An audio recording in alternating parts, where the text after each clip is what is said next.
person who accesses healthcare, we need to know who you are, and the facility you're going to. We need to know the health workers taking care of you. We need to know the services we're going to get there. And then we're going to have a shared health record. Right now, my dad is about Vermont.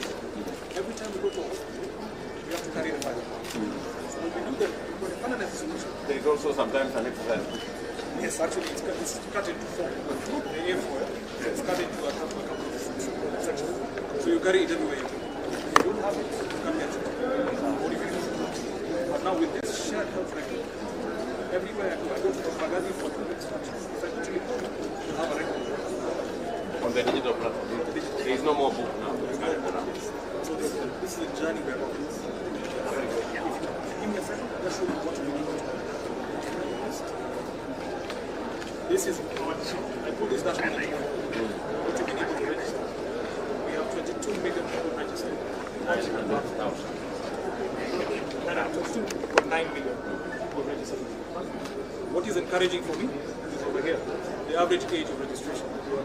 Average age of registration is 33. Which is the age is going lower. When we began, it was 38.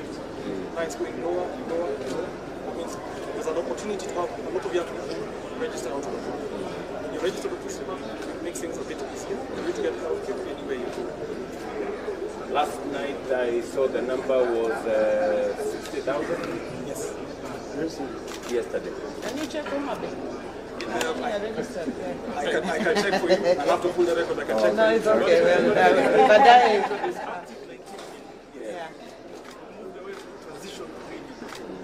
did we transition? You know, we transitioned those 3.4 from NHIF. Yes. That is 3.4 came from NHIF. New registration is 19 years. Yeah. So actually, with your permission, that transition client was a bigger number. It was 9 million, isn't it? Yeah, it was like a 12 million. Yeah. But now, just because you've been transitioned, we have to actually opt in. So that number has reduced from that high number to now 3 million. We are active. So these active ones are people who are using the platform day to day. Now, if you look at registration trend in the last 7 days, that's the last 7 days. Yeah. So on 23rd it was 53,000 all the way. 29th is yesterday. 61,000. 61,000 yesterday. The registration of yesterday. Yeah. Today already 2,000 people have registered for money. I got this report I think an hour ago. Yes. That's why it's saying it's only 2,000. But if you can pass by later, the number will be a bit. We're hoping that will be so the registration is really there's a lot of confidence that has been built into.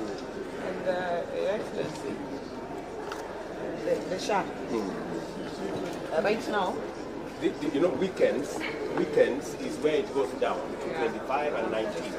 Those are now Saturday and Sunday. Yeah. But then Monday it picks up. Now Tuesday, Wednesday, Thursday, Friday.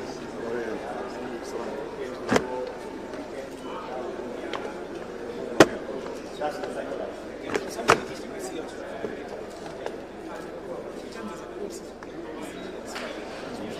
Something called a pass. You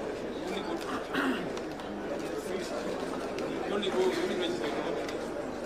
We see that hopefully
and paying for a service vendor.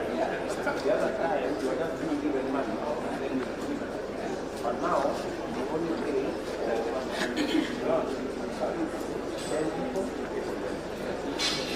And then the authorization.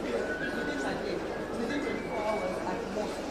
If you want to have a certain authorization, but on the digital system, you can wait for a week with a patient in the ward, waiting for the authorization from the doctor. So that's why the usage is a lot of the facilities. This environment is changing our facilities. the only thing you guys is allow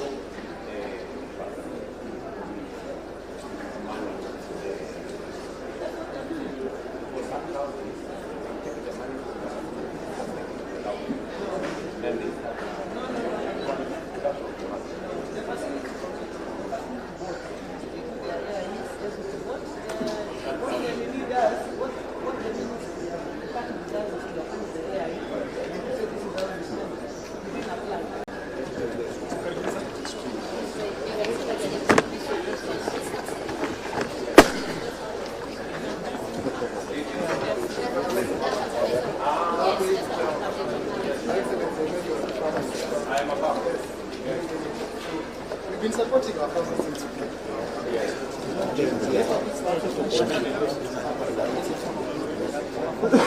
This is what it started. This is data from December. We started planting flowers.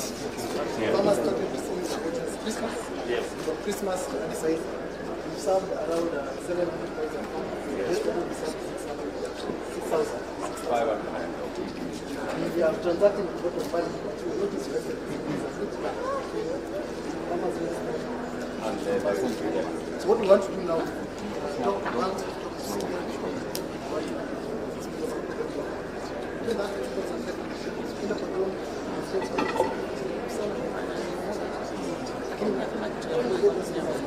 So you have given out 5.6 million pounds.